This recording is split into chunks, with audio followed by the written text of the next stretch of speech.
Hey guys, it's Kelly here from Kelly & Co. Today I'm going to talk to you about nutrient deficiencies in your houseplants.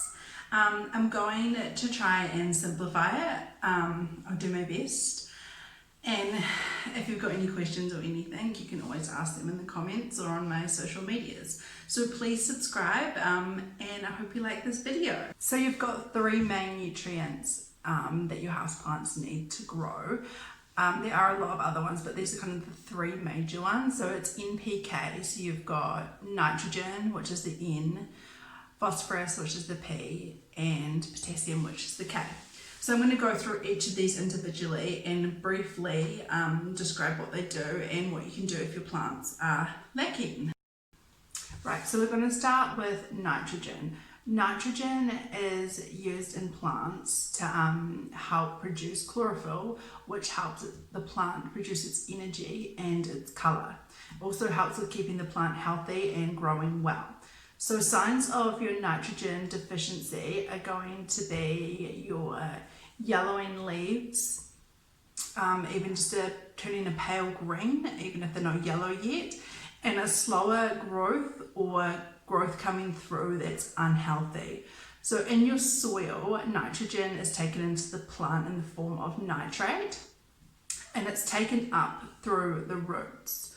So if your plant is root bound or it has trouble with its roots, there could be a few different issues with the roots, then it's not going to be able to kind of suck up that nitrate and pull it into the plant. So your plant's not going to be able to get that nutrient that it needs to survive. Ways of helping your plant if you do find that your indoor plant has a nitrogen deficiency or nitrate deficiency. First of all, you could use a chemical fertilizer, which I wouldn't recommend. That can cause further damage to your roots, which you don't want.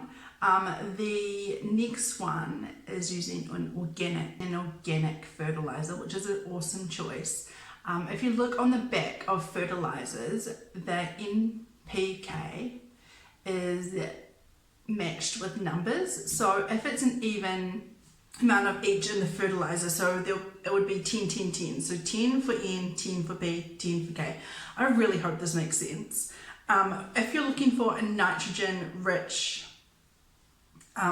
fertilizer, you're going to want one that says 30, 0, 0, or maybe like 25, 5, 0, something like that. But it's on the back of the labels of the fertilizer bottles, and I will write this stuff down below so it kind of makes more sense. I'm trying to make this as simple as possible for you guys.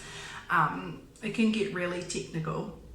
The last option, which you still have to be really careful with, is using used coffee beans, ground coffee beans.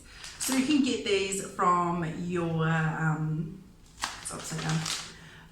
They wrote a wee note on it for me. You can get these from petrol station where you get your coffee shop. Sometimes supermarkets have it if they have a coffee shop inside. But it's basically a great way to use up waste as well. With coffee, you do not want to use a lot because it can harm your plants. But if you definitely do have a nitrogen deficiency, a little bit of this is going to help. So what I would do is I would use about a handful of your ground coffee beans, and I would let them soak in about 9 litres of just normal tap water for about a day or so, and then I'd use that water to water my plant that is lacking in nitrogen, and that should help fertilize it and kind of give the plant the boost and replace the minerals and nutrition that it is missing. I really hope that all made sense. The next nutrient is phosphorus. So phosphorus is used to convert other nutrients into building blocks that the plants can use for growth. So basically that means some nutrients aren't available for the plant to use to convert into energy or food as they are. So phosphorus converts them into something that can be used by the plant to help with its growth. I hope that makes sense. So signs of phosphorus deficiency generally come along later in the deficiency when it's kind of harder to save the plant, but those symptoms are kind of a bright green tinge to the leaf or a purplish tinge to the leaf. Earlier signs could be stunted root development and possibly stunted growth on the plant, but that's also sometimes hard to tell if your indole plant is a slow growing plant. Ways to kind of combat the deficiency is to use fertilizer as before. So you've got your chemical or your organic. I always recommend organic fertilizer. There's a lot that are better suited for outdoors, like manure, chicken poop, blood and bone, but you can find some really good phosphorus rich fertilizers at like Bunnings and Mitre 10. So just check the back and make sure that they are suitable for your indole plants and you don't want to damage those root systems. A cause of phosphorus deficiency can be cold temperatures, so you really do want to watch this in winter.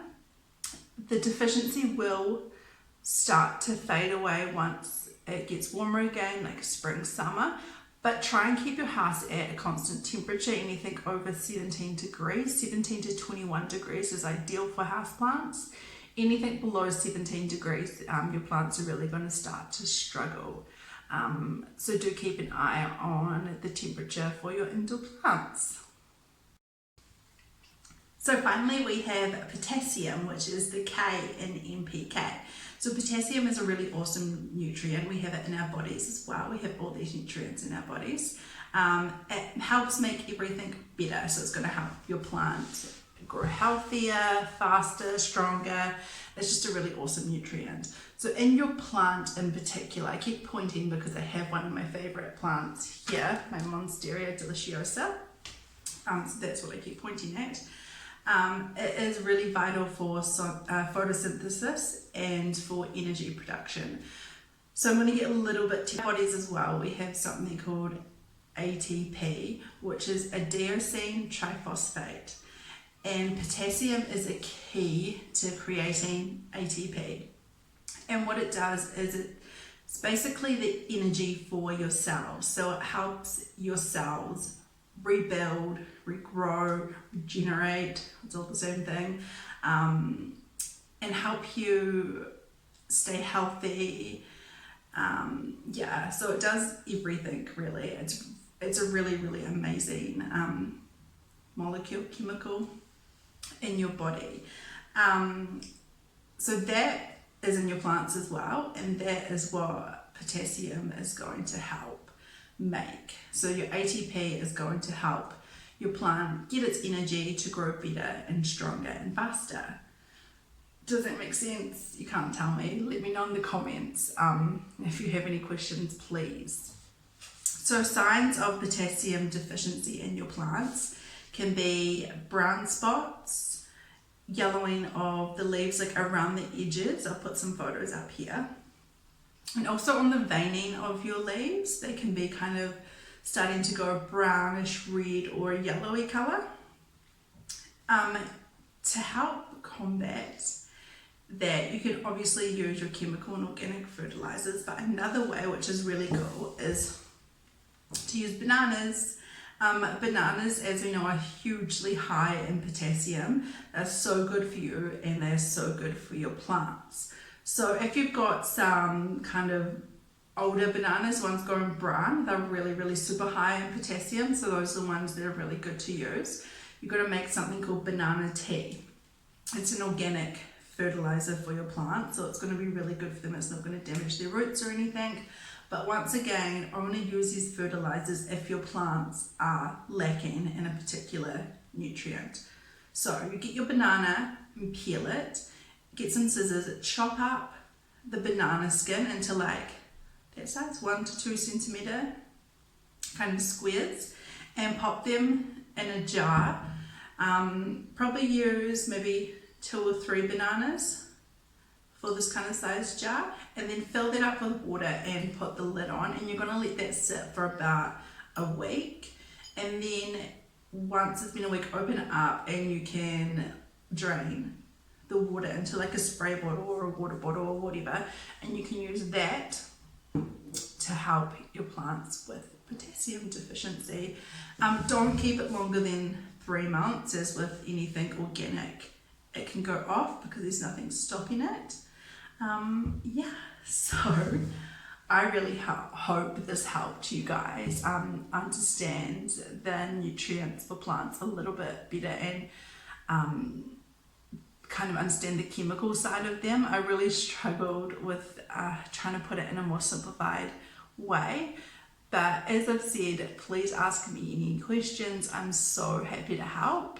You can go over to my socials, which is at Kelly & Co Plants on Instagram or Facebook, or pop any questions down below. Thank you so much for watching. It means so much to me. Bye.